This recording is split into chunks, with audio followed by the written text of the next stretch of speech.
오늘은 고부 갈등 속에서 자녀와의 관계가 왜 어려워지는지, 그리고 중년의 지혜로 이 갈등을 슬기롭게 넘길 수 있는 방법에 대해 이야기해 보겠습니다.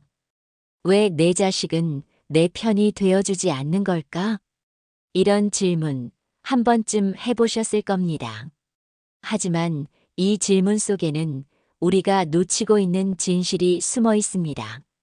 오늘은 그 진실을 하나씩 풀어가 보겠습니다. 1. 고부 갈등의 본질 이해.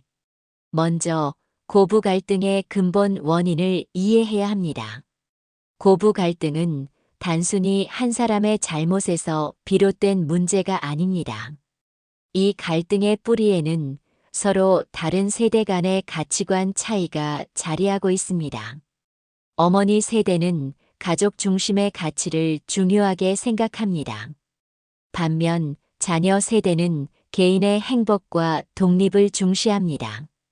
이러한 차이 속에서 부모로서 우리는 자녀가 배우자와의 관계에서 중립을 유지하려는 이유를 이해해야 합니다. 자녀는 부모와 배우자 사이에서 어느 한쪽도 잃고 싶지 않기 때문입니다.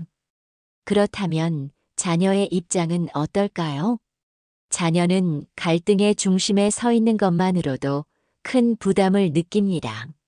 누군가의 편을 들어야 한다면 그건 자녀에게 너무 큰 짐이 될 수 있습니다. 중립을 유지하려는 그들의 모습은 사실 두 사람 모두를 사랑하기 때문이라는 것을 기억해야 합니다. 2. 중년의 마음가짐과 역할.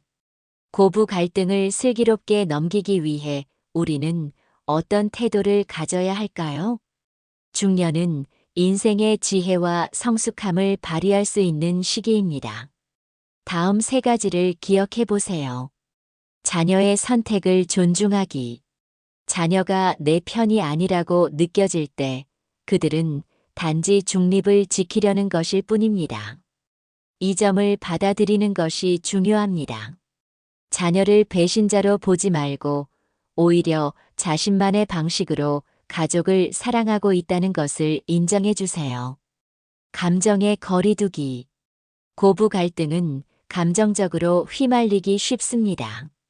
그러나 자녀를 끌어들이기보다는 스스로를 성숙한 중재자로 자리매김해 보세요. 감정에 매몰되지 않고 갈등을 한 걸음 뒤에서 바라보는 연습이 필요합니다. 사소한 문제는 흘려보내기. 모든 문제를 해결하려고 하면 오히려 갈등이 커질 수 있습니다. 연구에 따르면 인간관계의 70% 이상의 갈등은 시간이 지나면서 자연스럽게 해결된다고 합니다. 지금 당장 모든 걸 풀려고 애쓰기보다는 때로는 흘려보내는 태도가 더 나은 결과를 가져옵니다. 3. 갈등 해결을 위한 실질적인 방법. 이제 구체적인 실천 방법을 살펴보겠습니다.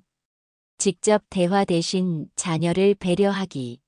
자녀에게 의견 충돌을 강요하지 않는 것이 중요합니다. 이 문제는 너희가 알아서 해결해도 돼. 라는 메시지를 주는 것만으로도 자녀에게 큰 위안이 될 수 있습니다. 감정 조절 연습하기. 갈등 상황에서 스스로에게 이렇게 물어보세요.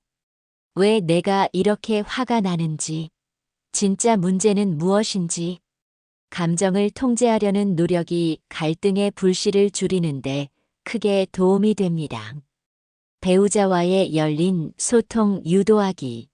자녀가 배우자의 입장을 이해할 수 있도록 돕는 것도 중요합니다.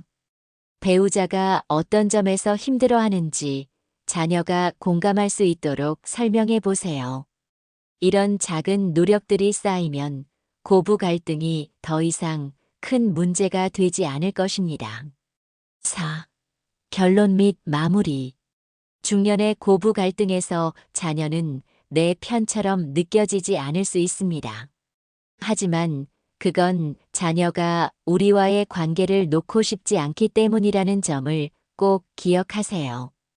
중년은 지혜를 발휘할 수 있는 황금기입니다. 조금만 마음을 열고 갈등을 성숙하게 다룬다면 오히려 우리의 성장이 될 수 있습니다. 갈등은 단순히 문제로 끝나지 않습니다.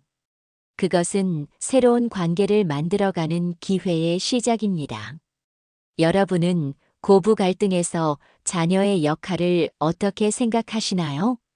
오늘의 이야기를 듣고 여러분의 생각을 댓글로 나눠주세요.